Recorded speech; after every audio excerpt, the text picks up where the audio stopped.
ಅಲ್ಲ ನಾನು ಕೊತ್ತಂಬರಿ ಸೊಪ್ಪಾಗಿರ್ತೀನೋ ಮೆಣಸಿನಕಾಯಿ ಆಗಿರ್ತೀನೋ ಉಪ್ಪಾಗಿರ್ತೀನೋ ಖಾರ ಆಗಿರ್ತಾನೋ ಗೊತ್ತಿಲ್ಲ, ಅದನ್ನ ಬಳಸ್ಕೊಳ್ಳೋರು ಅಡುಗೆ ಮಾಡೋನು ಬಳಸ್ತಾರೆ. ರಿಷಬ್ ಶೆಟ್ಟಿ ಎಷ್ಟೊಂದು ಸಿನಿಮಾ ಮಾಡಿದ್ರೆ, ಕಾಂತಾರ ಕೊಟ್ಟದ್ದು ಇದೆಲ್ಲ ಅದು ಬ್ರೇಕ್ ಅಲ್ಲ, ಅದು ರೀಚ್. ಅದು ಮೊದಲನೇ ಸಿನಿಮಾದಿಂದ ಅವ್ರು ಕನಸು ಕಟ್ಕೊಂಡು ಭೈರವಗೀತ ಆದ್ಮೇಲೆ 3 ತಿಂಗಳು ಯಾವ ಫೋನು ಬಂದಿರಲಿಲ್ಲ. ಏನ್ ಸಿಗಲ್ಲ ಇವರು ತೆಲುಗು ಹೋಗಿ ಬಂದಿದ್ದಾರೆ, ಅವ್ರು ಮುಟ್ಟಕ್ಕಾಯ್ತದ ನಾವು. ಅಚ್ಯುತ್ ಸರ್ ನಾನು ನನ್ನ ಕನಸು ಬಹಳ ವಿಶಿಷ್ಟವಾದ ಪಾತ್ರ. ಸಿನಿಮಾ ಮಾಡಿದ್ಮೇಲೆ ಸುಮಾರು ತಿಂಗಳಿಗೆ ಕೆಲಸನೇ ಇಲ್ಲ ಅಂತ. ಬೆಳೀತಾ ಇರೋ ಇಂಡಸ್ಟ್ರಿನ ಇಡೀ ಇಂಡಿಯಾ ನೋಡ್ತಾ ಇದೆ. ಯಾವ ಇಂಡಸ್ಟ್ರಿಯಲ್ಲಿ ಕಥೆಗಳಿಲ್ಲ, ನಮ್ಮಲ್ಲಿ ಸಿಕ್ಕಾಪಟ್ಟೆ ಕಥೆ ಇದೆ, ರೀಚ್ ಆಗ್ತಿಲ್ಲ. ಸೊ ಇಲ್ಲಿಂದ ಒಳ್ಳೆ ದಾರಿಯಾಗಿ ಅಂದರೆ ನಾನು ಹೇಳೋದು ಜನಗಳಿಗೆ ರೀಚ್ ಆಗಿದೆ. ಯಾವ ಪಾಯಿಂಟಲ್ಲಿ ಇದ್ವಿ ನಾವಲ್ಲ, ಜನಗಳಿಗೆ ರೀಚ್ ಆಗಿದೆ. ರೀಚ್ ಆಗಿರೋರು ಯಾರು ಎಲ್ಲ ಗುರುತಿಸ್ತಾ ಇದ್ದಾರೆ, ಮಾತಾಡ್ತಿದ್ದಾರೆ.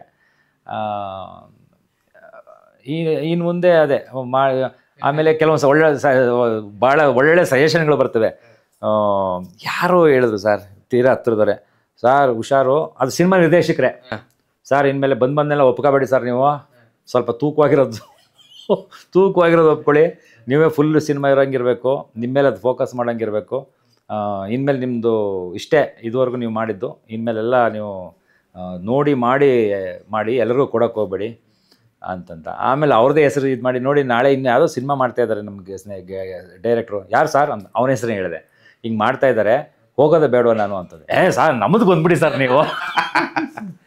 ಇಲ್ಲ, ಸಿನಿಮಾ ಅನ್ನೋದು ಸಿನಿಮಾದ ಅದೊಂದು ಕೃತಿ ಚೆನ್ನಾಗಾಯಿತು, ಅಡುಗೆ ಚೆನ್ನಾಗಾಯಿತು, ಊಟ ಮಾಡಾಯಿತು, ಮತ್ತು ನೆಕ್ಸ್ಟ್ ಇನ್ನೊಂದ್ಸಲ ಅಡುಗೆ ಮಾಡಲೇಬೇಕು. ಅಲ್ಲಿ ನಾನು ಕೊತ್ತಂಬರಿ ಸೊಪ್ಪಾಗಿರ್ತೀನೋ ಮೆಣಸಿನಕಾಯಿ ಆಗಿರ್ತೀನೋ ಉಪ್ಪಾಗಿರ್ತೀನೋ ಖಾರ ಆಗಿರ್ತಾನೋ ಗೊತ್ತಿಲ್ಲ, ಅದನ್ನು ಬಳಸ್ಕೊಳ್ಳೋರು ಅಡುಗೆ ಮಾಡೋನು ಬಳಸ್ಕೋಬೇಕು. ಸೊ ಹಾಗಾಗಿ ಆಮೇಲೆ ಇಲ್ಲಿ ಇನ್ನೊಂದು ಅಪಾಯ ಇದೆ ಪ್ರವೀಣ್. ಸಿನಿಮಾ ಅದು ಭೈರವಗೀತ ಸಮಯದಲ್ಲಿ ಆಗಿತ್ತು ನನಗೆ.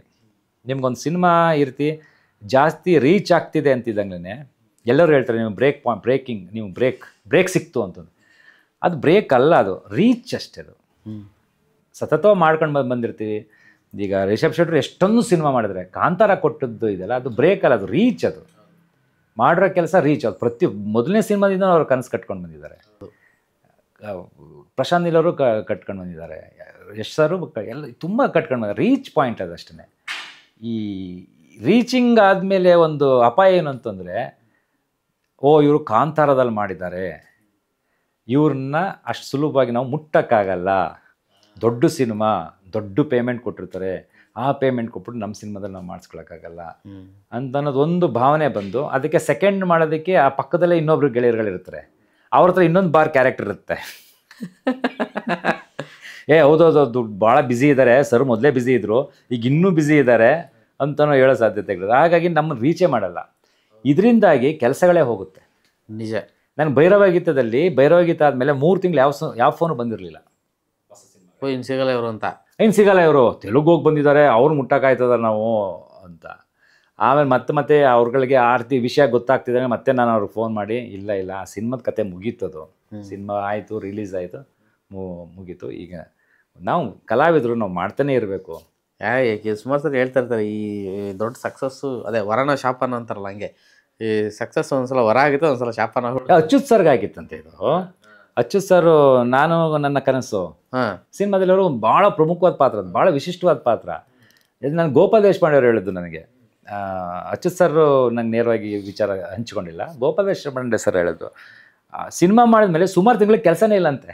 ಅಯ್ಯೋ ಕರಿಬೇಕಲ್ಲ ಮಾರ್ಯ ನನ್ನನ್ನು, ಇಂಥ ಒಳ್ಳೆ ಇಲ್ಲ ಯಾರು ಕರೀತಿಲ್ಲ. ಬಟ್ ಆ ಕರೀದೇ ಇರೋ ಪೀರಿಯಡನ್ನು, ಸಮಯವನ್ನು ಇವರು ಒಂದು ಅನುಭವವಾಗಿ ತಗೊಂಡಿದ್ದಾರೆ. ಓದೋದು ಮತ್ತೊಂದು ನೆಕ್ಸ್ಟ್ ಹೆಜ್ಜೆ ನಾನು ಹೇಗಿರಬೇಕು, ಹೇಗೆ ಇಡಬೇಕು, ಹೇಗೆ ಮಾಡಬೇಕು ಅನ್ನೋದ್ರ ಬಗ್ಗೆ ಅವರು ಸ್ವಾವಿಮರ್ಶೆ ಮಾಡ್ಕೊಂಡು ಹೋಗೋದಕ್ಕೆ ಆ ದಿನಗಳ ಅನುಭವ ನಾನು ಮಾಡಿಕೊಂಡೆ. ನಿನಗೂ ಹಂಗಾಗ್ಬೋದು, ನೀನು ಹಾಗೆ ಮಾಡುವಂಥ ಗೋಪಾಲ್ ದೇಶಪಾಂಡೆ ಅವ್ರಿಗೆ ಹೇಳಿದ್ರಂತೆ. ಸೊ ಇದು ನನಗೂ ಆಗಿದೆ, ಭೈರವಗೀತದಲ್ಲೂ ಆಗಿದೆ, ಕಾಂತಾರದಲ್ಲೂ ಆಗ್ತಿದೆ ಅಂತ ಇಟ್ಕೊಳ್ಳಿ. ಇನ್ನಾಗೋದು ಬೇಡ ಬಿಡಿ. ಅಂದರೆ ಏನಾಗುತ್ತೆ, ಸ್ವಲ್ಪ ಕಷ್ಟ ಆಗುತ್ತೆ ಅದೊಂದು ರೀತಿ. ಅಲ್ಲ, ನಿಮ್ಮಲ್ಲಿ ಇರುವಂಥ ಬರವಣಿಗೆ ನೀವು ಓದ್ಕೊಂಡಿದ್ದೀರಿ, ಇಷ್ಟೆಲ್ಲ ಎತ್ಕೊಂಡು ಯಾವತ್ತೂ ಅನಿಸ್ಲಿಲ್ವಾ ನಾನು ನಿರ್ದೇಶನ ಮಾಡಬೇಕು ಅಥವಾ ಸಿನಿಮಾದೇನೋ ನನ್ನದಷ್ಟೇನೋ ಒಂದು ಕಥೆಗಳು ಮಾಡ್ಕೊಂಡಿದ್ದೀನಿ, ದೃಶ್ಯ ರೂಪಕ್ಕೆ ತರಬೇಕು ಅನ್ನೋ ಥರದ್ದು ಯಾವುದೋ ಆಲೋಚನೆ ಬಂದಿಲ್ವಾ? ಇಲ್ಲ, ನನಗೆ ನಿರ್ದೇಶನ ಮಾಡುವಂಥ ಯಾವುದೇ ಮನಸ್ಸು ಅಂದರೆ ಆಲೋಚನೆಗಳಿಲ್ಲ. ತುಂಬ ಓದ್ಕೊಂಡಿದ್ದೀನಿ, ಓದ್ತಾ ಇರ್ತೀನಿ, ರೆಗ್ಯುಲರಾಗಿ ಓದ್ತೀನಿ. ಅದರಲ್ಲಂತೂ ಮಯೂರ ರೆಗ್ಯುಲರಾಗಿ ಓದ್ತೀನಿ. ಮಯೂರದಲ್ಲಿ ಬೇರೆ ರೀತಿಯಾದಂಥ ಮಯೂರ, ತುಷಾರ, ಕಸ್ತೂರಿ, ಇವು ಬೇರೆ ರೀತಿಯಾದ ಹೊಸ ಮತ್ತು ಅದರಲ್ಲೂ ವಿಶೇಷ ಪ್ರಜಾವಾಣಿ ಗುಂಪಿನವರು ಸಂಸ್ಥೆಯವರು ಹೊಸೊಬ್ಬರನ್ನ ಪರಿಚಯ ಮಾಡಿಸ್ತಾರೆ, ಹೊಸ ಲೇಖಕರನ್ನು, ಹೊಸ ಯುವಕರನ್ನು. ಈ ದೀಪಾವಳಿ ವಿಶೇಷಾಂಕಗಳಲ್ಲಿ ಹೊಸ ಹೊಸ ಪ್ರತಿಭೆಗಳನ್ನು ತುಂಬ ಚೆನ್ನಾಗಿ ಮಾಡ್ತಾರೆ. ಅಂತ ತುಂಬ ಇಂಟ್ರೆಸ್ಟಿಂಗ್ ಕಥೆಗಳೆಲ್ಲ ನನ್ನ ಹತ್ರ ಇದೆ, ತುಂಬ ಅಂದರೆ ಓದ್ಕೊಂಡಿರೋದು. ಇಂಥದ್ದೇನೋ ಮಾಡ್ಬೋದಲ್ಲ ಅಂತ. ಬಟ್ ನಿರ್ದೇಶನ ಮಾಡೋ ಯಾವುದೇ ಆಲೋಚನೆಗಳು ಇಲ್ಲ. ಯಾಕಂದರೆ ನಿರ್ದೇಶನ ಅನ್ನೋದು ಒಂದು ದೊಡ್ಡ ಜವಾಬ್ದಾರಿ ಸರ್, ದೊಡ್ಡ ಜವಾಬ್ದಾರಿ. ಅದಕ್ಕೆ ಕನಸಿರಬೇಕು. ನಮ್ಮ ಕನಸು ಇವಾಗ ಅಷ್ಟು ದೀರ್ಘವಾಗಿ ಕಾಪಿಟ್ಕೊಂಡು ಹಿಡಿದಿಟ್ಕೊಂಡು ಮಾಡೋ ರೀತಿದಾಗಲ್ಲ ಅದು. ನಾವು ಏನಂತಾರೆ, ಬೆಳಗ್ಗೆ ಹೋಗೋ ಸ್ಕ್ರಿಪ್ಟ್, ಕಾಸ್ಟ್ಯೂಮ್ ಹಾಕೋ, ಸ್ಕ್ರಿಪ್ಟ್ ನೋಡು, ಎಷ್ಟು ಬೇಕೋ ಸಂಜೆವರೆಗೂ ಬಸ್ಸದು, ಸಂಜೆ ತೆಗೆದು ಕೊಟ್ಬಿಟ್ಟು ರಿಲ್ಯಾಕ್ಸ್ ಆಗಿ ಬಂದ್ಬಿಡು ಅಂತಂತ. ಹಾಗಾಗಿ ನಿರ್ದೇಶನದ ಆಲೋಚನೆಗಳೇನಿಲ್ಲ. ಚೆನ್ನಾಗಿದೆ. ಅಂದರೆ ತುಂಬ ಖುಷಿ ವಿಷಯ, ಸಂಭ್ರಮಿಸೋಂಥ ವಿಷಯ. ಸೊ ಸಂಭ್ರಮಿಸ್ತಾ ಇದ್ದೀವಿ. ಸೊ ನೀವು ಹೇಳ್ದಂಗೆ ಆ ಥರದ್ದು ಯಾವುದೂ ಆಗೋದಿಲ್ಲ. ನಿರಂತರವಾಗಿ ಸಿನಿಮಾ ಮಾಡ್ತಿದ್ದೀರಿ. ಮತ್ತು ನಿಮ್ಮ ಥರದ ಆಲೋಚನೆಗಳು ಮತ್ತು ನಿಮ್ಮ ಥರದ ಒಂದು ಧ್ಯೇಯ ಇಟ್ಕೊಂಡಿರೋವಂಥದ್ದು ನಡವಳಿಕೆ ಆಗಲೇ ನಾನು ಹೇಳಿದೆ. ಅಂದರೆ ತುಂಬ ಶಿಸ್ತುಬದ್ಧವಾಗಿ ನೀವು ತುಂಬ ಪ್ರಾಕ್ಟಿಕಲಾಗಿ ಹೇಳಬೇಕು ಅಂದರೆ ಪ್ರಾಕ್ಟಿಕಲಾಗಿ ಬದುಕ್ತಾ ಇರೋಂಥ ಒಂದು ಜೀವ. ಸೊ ಇದು ಮುಂದುವರಿಲಿ, ಇನ್ನೂ ಒಳ್ಳೆಯದಾಗಲಿ, ಇನ್ನೊಂದು ಒಳ್ಳೊಳ್ಳೆ ಕೃತಿಗಳಲ್ಲಿ ನೀವು ಭಾಗಿಯಾಗಬೇಕು ಅನ್ನೋದೇ ನಮ್ಮ ಆಶಯ ಕೂಡ. Thank you. Thank you Praveen. ಆಮೇಲೆ ನಾನು ಕೊನೆಯಲ್ಲಿ ಇನ್ನೊಂದು ಹೇಳೋಕ್ಕೆ ಇಷ್ಟಪಡ್ತೀನಿ. ನಾ ಎಲ್ಲ ಭಾಷೆಲೂ ಹೋಗಿ ಬಂದಿದ್ದೀನಿ. ಕನ್ನಡನೇ ಅತ್ಯುತ್ತಮವಾಗಿದೆ. ಇಂಡಸ್ಟ್ರಿ ಆಗ್ಬೋದು, ನಟರಾಗ್ಬೋದು, ಎಲ್ಲ ವಿಧದಲ್ಲೂ ಟೆಕ್ನಿಷಿಯನ್. ನಮ್ಮಲ್ಲಿ ಟೆಕ್ನಿಷಿಯನ್ಸು ತುಂಬ ಒಳ್ಳೆ ನಿಮಗೆ ಹೈದರಾಬಾದ್ಗೆ ಹೋದ್ರೆ ನಮ್ಮ ಟೆಕ್ನಿಷಿಯನ್ಸ್ ಇದ್ದಾರೆ. ಎಲ್ಲಿವರೆಗೆ ಅಂತ ಹೇರ್ ಡ್ರೆಸ್ಸರ್ಸ್ ನಮ್ಮವ್ರು ಇರ್ತಾರೆ, ಅಲ್ಲಿ ಮೇಕಪ್ ಮೆನ್ಗಳು ನಮ್ಮವ್ರು ಇರ್ತಾರೆ. ಕಾರಣ ಏನಕ್ಕೆ ಅಂದರೆ ನಮ್ಮದು 4 ಭಾಗ 4 ಕಡೆ ಇದೆ ನಮ್ಮದು. ಹೌದು. ಮಲಯಾಳಂಗೆ ಹೋಯ್ತು ಅಂದರೆ ಮಲಯಾಳಂ ನಮ್ಮಲ್ಲಿ ಇರ್ತಾರೆ, ತಮಿಳಿಗೆ ಹೋದರೆ ತಮಿಳಲ್ಲಿ ನಮ್ಮವ್ರು ಇದ್ದಾರೆ, ತೆಲುಗಲ್ಲಂತೂ ಮ್ಯಾಕ್ಸಿಮಮ್ ನಮ್ಮವ್ರು. ಯಾಕಂದರೆ ಗುಲ್ಬರ್ಗ, ಬೀದರು, ರಾಯಚೂರು ಈ ಭಾಗ ಸಂಪೂರ್ಣ ಅವರೇನೇ ಇದ್ದಾರೆ. ಒಳ್ಳೊಳ್ಳೆ ಟೆಕ್ನಿಷಿಯನ್ಸ್ ಇದ್ದಾರೆ ನಮ್ಮಲ್ಲಿ. ತುಂಬ ಪ್ರತಿಭಾವಂತ ನಟರುಗಳಿದ್ದಾರೆ, ನಿರ್ದೇಶಕರಿದ್ದಾರೆ. ಇದೊಂದು ದೊಡ್ಡ ಏನಂತಿದ್ವಿ, ಒಳ್ಳೆ ಆಲೋಚನೆ ಇರೋಂಥವ್ರು ಇದ್ದಾರೆ. ಇದು ಸರಿಯಾದ ನಿಟ್ಟಿನಲ್ಲಿ ಇಂಡಸ್ಟ್ರಿ ಅಂತ ನಾವು ಪದ ಮಾತ್ರ ಬಳಸ್ತಾ ಇದ್ದೀವಿ. ಇದು ನಿಜವಾಗ್ಲೂ ಇಂಡಸ್ಟ್ರಿ ಆದರೆ ಇಂಡಸ್ಟ್ರಿ ಮಾದರಿಯಲ್ಲೇ, ಅಂದರೆ ತರಬೇತಿಗಳು, ಸಣ್ಣ ಸಣ್ಣ ಕಮ್ಮಟಗಳು, ವಿಚಾರ ಸಂಕಿರಣಗಳು ಸಿನಿಮಾ ಮೇಲೆ. ಈಗ ನೋಡಿ, ನೆನ್ನೆ ಬಾಬು ಸರ್ ಮೇಲೆ ಆಯಿತು ಒಂದು. ಈ ರೀತಿ ತುಂಬ ಜನ ಇದ್ದಾರೆ. ಈ ರೀತಿ ಆದಾಗ ಸಿನಿಮಾ ಬಗ್ಗೆ, ಸಿನಿಮಾದ ಜನಗಳ ಬಗ್ಗೆ, ಜನಗಳು ಸಿನಿಮಾ ಬಗ್ಗೆ, ಸಿನಿಮಾಗಳ ಜನಗಳ ಬಗ್ಗೆ ಸಾಮಾನ್ಯ ಪ್ರೇಕ್ಷಕನಿಗೆ ಗೊತ್ತಾಗುತ್ತೆ, ಸಾಹಿತ್ಯ ವಲಯಕ್ಕೆ ಗೊತ್ತಾಗುತ್ತೆ, ಅಕಾಡೆಮಿಕ್ ವಲಯಕ್ಕೆ ಗೊತ್ತಾಗುತ್ತೆ. ಒಂದು ಬಾಂಧವ್ಯ ಬೆಳೀತದೆ. ಈ ಬಾಂಧವ್ಯ ಬೆಳೀತಾ ಇದ್ದಾಗಲೇ ಸಿನಿಮಾ ಮಂದಿ ನಮಗೆ ಜವಾಬ್ದಾರಿ ಹೆಚ್ಚುತ್ತೆ, ಬದ್ಧತೆ ಹೆಚ್ಚುತ್ತೆ. ಸೊ ಆಗ ಒಳ್ಳೊಳ್ಳೆ ಸಿನಿಮಾಗಳನ್ನ ಮಾಡೋ ನಿಟ್ಟಿನಲ್ಲಿ ಪರಸ್ಪರ ಹಿಂಗೆ ಚರ್ಚೆ ಮಾಡೋದು. ನೋಡಿ, ನಮ್ಮಲ್ಲಿ ಸಾಹಿತ್ಯ ವಲಯ ದೂರ ಆಗಿದೆ ಸಿನಿಮಾದಿಂದ. ಹಿಂದೆ ತುಂಬ ಜನ ನಮ್ಮಲ್ಲಿ ಇರ್ತಿದ್ರು, ತುಂಬ ಜನಗಳನ್ನ ಬಳಸ್ಕೊಳ್ತಾ ಇದ್ರು. ಸಾಹಿತ್ಯ ವಲಯ ದೂರ ಆಗಿದೆ. ಸೊ ಇದಕ್ಕೆ ಕಾರಣಗಳೇನು? ಅದಕ್ಕೆ ವಿಚಾರ ಸಂಕಿರಣಗಳಾಗಬೇಕು, ಕಮ್ಮಟಗಳಾಗಬೇಕು. ಎಲ್ಲೆಲ್ಲೋ ಒಂದೊಂದು ಮಾಡ್ತಾ ಇದ್ದಾರೆ. ಫಿಲಮ್ ಕ್ಲಬ್ಗಳಂತ ಮಾಡಿಕೊಂಡು ಒಳ್ಳೊಳ್ಳೆ ಸಿನಿಮಾಗಳು ತಂದು ತೋರಿಸೋದು, ಅದ್ರ ಬಗ್ಗೆ ಚರ್ಚೆಗಳು ಮಾಡೋದು, ಶಾರ್ಟ್ ಫಿಲಮ್ ಬಗ್ಗೆ ಚರ್ಚೆ ಮಾಡೋದು, ಇಂಥದ್ದೆಲ್ಲ ನಡೀತಾ ಇದೆ. ಬಟ್ ಇಂಡಸ್ಟ್ರಿ ಅಂತಂದರೆ ಇಂಡಸ್ಟ್ರಿಗೆ ಇರಬೇಕಾದ ಒಂದು ಗುಣ ಇದೆಯಲ್ಲ, ಇದೊಂದು ಕ್ರಿಯೇಟಿವ್ ಎಡ್ಜ್, ಇದೊಂದು ಅಮೂರ್ತವಾದದ್ದು, ಅಮಾರ್ಫಸ್. ಇದು ಈ ಅಮೂರ್ತವಾಗಿರೋಂಥ ಈ ಕ್ರಿಯೇಟಿವ್ ಇಂಡಸ್ಟ್ರಿಯಲ್ಲಿ ನೀವು ಒಂದಷ್ಟು ಜನಗಳನ್ನ ತಯಾರು ಮಾಡಬೇಕಾಗತ್ತೆ. ನಮ್ಮದು ಒಂದು ಇಂಡಸ್ಟ್ರಿ ಇದೆ, ಒಂದು ಇನ್ಸ್ಟಿಟ್ಯೂಷನ್.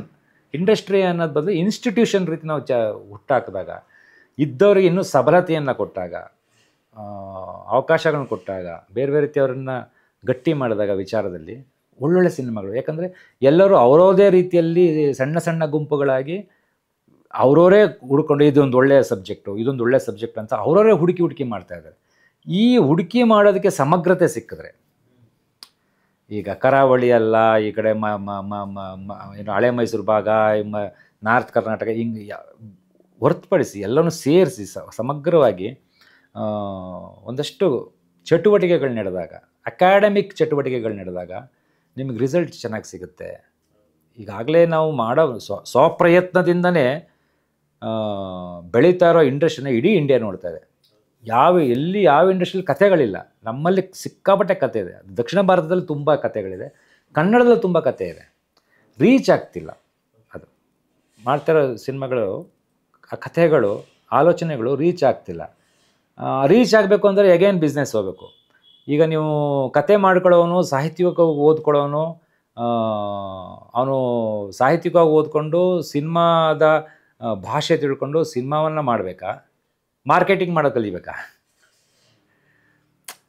ಮಾರ್ಕೆಟಿಂಗ್ ಮಾಡೋದು ಕಲಿಬೇಕಾ? ಇಲ್ಲ, ಆ ಮಾರ್ಕೆಟಿಂಗ್ ಕಲ್ತಿರೋನು ಕೂಡ ಸಿನಿಮಾದ ಮುಖಾಂತರ ಅವನಿಗೆ ನೋಡಪ್ಪ ಹೀಗೆ ಇದು ಇದು ವ್ಯಾಲ್ಯೂಸ್ ಹಿಂಗಿದೆ, ಮೌಲ್ಯ ಹೀಗಿದೆ, ಈ ಮೌಲ್ಯವನ್ನು ಹೇಗೆ ನೀನು ಜನಗಳಿಗೆ ತಲುಪಿಸ್ತೀಯ ಅಂತ ನೋಡು. ಅವನು ಅಲ್ಲಿ ಬಿಸ್ನೆಸ್ ನೋಡಬಾರ್ದು. ಯಾಕಂದ್ರೆ ನಿಮಗೂ ನಮಗೂ ಎಲ್ಲರಿಗೂ ಗೊತ್ತು, ಈಗ ಪತ್ರಿಕೆಯವರು ಸಿನಿಮಾ ಅಂತ ಇದ್ದಾಗಲೇ ಅದು ಕಮರ್ಷಿಯಲ್ ಹೋಗುತ್ತೆ. ಈಗ ಯಾವುದೇ ಚಾನಲ್ಲೂ ಕೂಡ ಯಾವ ಸಿನಿಮಾ ಮಾಡಿದ್ರೆ ಸರ್ ಕಮರ್ಷಿಯಲ್ ಡಿಪಾರ್ಟ್ಮೆಂಟಲ್ಲಿ ಕೇಳಬೇಕು ಸರ್ ಅಂತಾರೆ. ಯಾವುದೇ ಚಾನಲ್ ಎಲ್ಲೇ ಹೋಗಲಿ, ಅದನ್ನು ಹೊರತುಪಡಿಸಿ ಬೇರೆ ರೀತಿಯ ಮಾದರಿಯ ಒಂದು ಒತ್ತಾಸೆ, ಆಶ್ರಯ ಮತ್ತು ಕಲಿಕೆ ನೆಟ್ನಲ್ಲಿ ಇನ್ಸ್ಟಿಟ್ಯೂಷನ್ ಮಾದರಿಯಲ್ಲಿ ಸಮಗ್ರತೆಯಿಂದ ನಡ್ಕೊಂಡ್ರೆ ಇನ್ನೂ ಹೆಚ್ಚೆಚ್ಚು ಒಳ್ಳೊಳ್ಳೆ ಸಿನಿಮಾಗಳು ನಮ್ಮಲ್ಲಿ ಬರೋ ಸಾಧ್ಯತೆ ಖಂಡಿತ. ಆ ರೀತಿ ಒಂದು ಪ್ರತಿಭಾವಂತ ಓದುಗರು ವಲಯ ನಮ್ಮ ಕಲಾವಿದರಲ್ಲೇ ಇದ್ದಾರೆ. ನಾನು ತುಂಬ ಜನ ನೋಡಿದ್ದೀನಿ. ಹೌದೌದು, ನಿಜ ಸರ್. ತುಂಬ ಜನ ಆ ರೀತಿ ಓದುಗ ವಲಯ ಇದೆ. ಮತ್ತು ಏನೋ ಒಂದು ಹೊಸದಾಗಿ ಮಾಡಬೇಕು ಅಂತ ಇದೆ, ಮಾಡ್ತಾಯಿದ್ದೀವಿ. ಆದರೂ ಅದೇ ಹೇಳಲಿಲ್ಲ, ನಾವು ಎಲ್ಲ ಗುಂಪಲ್ಲಿ ಕೂತು ಮಾತಾಡ್ತಿರ್ತೀವಿ. ಸಿನಿಮಾ ಮುಗಿದ ತಕ್ಷಣ ಅವ್ರು ಸಿಂಗಲ್ ಕಾರಲ್ಲಿ ಅವ್ರು ಹೋಗ್ತಾರೆ, ಸಿಂಗಲ್ ಕಾರಲ್ಲಿ ನಾವು ಹೋಗ್ತೀವಿ, ಎಲ್ಲ ಸಿಂಗಲ್ ಕಾರು. ಇನ್ನೂ ಜೊತೆಗೆ ಸೇರೋ ಇದೇ ಇಲ್ಲ. ಸೊ ಇಂಥದ್ದು ಏನೋ ಒಂದು 3 ತಿಂಗಳಿಗೆ 6 ತಿಂಗಳಿಗೆ ಟ್ರೈನಿಂಗು, ಆ್ಯಕ್ಟರ್ಗಳಿಗೆ ಟ್ರೈನಿಂಗ್. ಈಗ ನನಗೆ ಒಂದು ಟ್ರೈನಿಂಗ್ ಆಗಬೇಕು. ಹೌದು ಸರ್, ಹೌದು. ಕ್ಯಾಮ್ರಾಮೆನ್ಗಳಿಗೆ ಒಂದಷ್ಟು ಆಗಬೇಕು, ಅಂದರೆ ಮೇಕಪ್ ಮೆನ್ಗಳಿಗಾಗಬೇಕು, ಈ ಹೊಸದು ಕಲಿಯೋ ನಿಟ್ಟಿನಲ್ಲಿ. ಈಗೇನೋ ಒಂದು ಕ್ರಿಯೇಟಿವ್ ಆಗಿ ಆಲೋಚನೆ ಮಾಡಿದ್ರೆ ಇನ್ನೂ ಒಳ್ಳೆ ಪ್ರಾಡಕ್ಟ್ಗಳ ಬರುತ್ತೆ. ಇನ್ನೂ ಎತ್ತರೋತ್ತರ ಮಂಗಳ ಗ್ರಹ ಚಂದ್ರಗ್ರಹಕ್ಕೂ ನಮ್ಮ ಸಿನಿಮಾ ಹೋಗ್ಬಿಡುತ್ತೆ ಸರ್. Thank you. ಜನನೇ ಹೋಗ್ತಾ ಇದ್ದಾರೆ, ಇನ್ನು ಸಿನಿಮಾ ಆಗಲ್ಲ. ಸಿನಿಮಾ ಯಾಕೆ ಹೋಗ್ಬಾರ್ದು? ಅವ್ನು ತಗೊಂಡು ಫಸ್ಟ್ ಕನ್ನಡ ಸಿನಿಮಾ ಅವನು ಚಂದ್ರಗ್ರಹದಲ್ಲಿ ತೋರಿಸಿದ್ರೆ ಯಾಕೆ ಆಗಬಾರ್ದು? ಆಗಲಿ ಆಗಲಿ. ಹಸಿರು ಕಾಳೆಲ್ಲ ತಗೊಂಡು ಹೋಗ್ತಾ ಇದ್ದಾರೆ ಇಲ್ಲಿಂದ, ಅಲ್ಲಿ ಹೆಂಗೆ ಅಲ್ಲಿ ಮೊಳಕೆ ಬರ್ಬೋದಾ ಅಂತ ನೋಡೋದಕ್ಕೆ ಸಿನಿಮಾನ ತಗೊಂಡೋಗ್ಲಿ ನಮ್ಮದು ಕನ್ನಡ ಸಿನಿಮಾ. ಖಂಡಿತ ಅಲ್ಲ, ಆ ಮಟ್ಟಕ್ಕೆ ನಮ್ದು ಏರಬೇಕು. ಹೌದು, ಒಳ್ಳೆ ಧ್ಯೇಯ ಇದು. ತುಂಬ ಸಿನಿಮಾ ಪ್ರೀತಿ ಇದು. ಅದಕ್ಕೇ ಹೇಳಿದ್ದು, ಅಂದರೆ ತುಂಬ ದಿನದಿಂದ ಮಾತಾಡ್ಬೇಕಂತ ಹೇಳಿ. ಸೊ ಕನ್ನಡ ಪಿಕ್ಚರ್ ವೀಕ್ಷಕರಿಗೆ ತುಂಬ ದಿನಗಳಿಂದ ಕಾದಿದ್ದಂತಹ ಒಂದು ಸಂದರ್ಶನ ಇದು. ಈ ಮಾತುಕತೆ ನೀವು ಭಾಳ ಇಷ್ಟಪಟ್ಟಿದ್ದೀರ ಅಂತ ನಾನು ಭಾವಿಸ್ತೀನಿ, ಇಷ್ಟಪಡ್ತೀರ ಅಂತಲೂ ಭಾವಿಸ್ತೀನಿ. ಬರೀ ಸಿನಿಮಾ ಅಲ್ಲ, ಸಿನಿಮಾ ಅದ ಜೊತೆಗೆ ಅಂದರೆ ಬಲ ಅವ್ರ ಬಗ್ಗೆ ಒಂದಷ್ಟು ವಿಷಯ ನಿಮ್ಗೆ ತಿಳಿಸ್ಬೇಕಾಗಿತ್ತು. ನಾನು ತುಂಬ ದಿನ ಕಾಯ್ತಾ ಇದ್ದೆ. ಇದು ಇಷ್ಟ ಆಗುತ್ತೆ ಅಂತ ಭಾವಿಸ್ತೀನಿ. ರೋಣ ಸಿನಿಮಾ, ಬಲ ರಾಚೋಡಿ ಅವರು ಅಭಿನಯದ ಸಿನಿಮಾ 7ನೇ ತಾರೀಕು ರಿಲೀಸ್ ಆಗ್ತಿದೆ. ರೀಸೆಂಟ್ಲಿ ಅವರು ಕಾಂತಾರ ನೋಡಿರ್ತಾರೆ, ಸಾಕಷ್ಟು ಸಿನಿಮಾಗಳು ನೋಡಿದ್ದೀರಾ. ಇದರಲ್ಲಿ ಒಂದು ಪ್ರಮುಖ ಪಾತ್ರ, ವಿಶೇಷ ಪಾತ್ರ, ನೀವು ಇಷ್ಟಪಡುವಂಥ ಪಾತ್ರ. ಮಿಸ್ ಮಾಡದೆ ಥಿಯೇಟ್ರಿಗೆ ಬನ್ನಿ. 7ನೇ ತಾರೀಕು ಸಿನಿಮಾ ನೋಡಿ. ನಮಸ್ಕಾರ.